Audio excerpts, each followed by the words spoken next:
કાયદાની વાતો ફાયદાની વાતોમાં આજે આપણે વાત કરીશું ભારતીય ન્યાય સંહિતા 2023ની કલમ 148.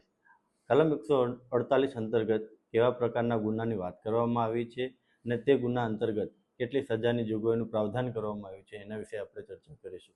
નમસ્કાર, હું છું એડવોકેટ નરહરદાન ગઢવી. તો કલમ 148 કે જે કલમ 147 મુજબ શિક્ષાને પાત્ર ગુનો કરવાનું કાવતરું કરવા બાબતની જોગવાઈની વાત કરે છે, જેની અંદર કોઈ પણ વ્યક્તિ ભારતમાં અથવા ભારત સિવાય અને બહાર કલમ 147 મુજબ શિક્ષાને પાત્ર ગુના પૈકી કોઈ પણ ગુનો કરવાનું અથવા કેન્દ્ર સરકાર કે કોઈ રાજ્ય સરકારના ઉપર ગુનાહિત બળથી અથવા ગુનાહિત બળના દેખાવથી ધાક બેસાડવાનું કાવતરું કરે તો તેને આજીવન કેદની અથવા 10 વર્ષની મુદત સુધીની બેમાંથી કોઈ પણ પ્રકારની કેદની શિક્ષા કરવામાં આવશે અને તે દંડને પણ પાત્ર થશે.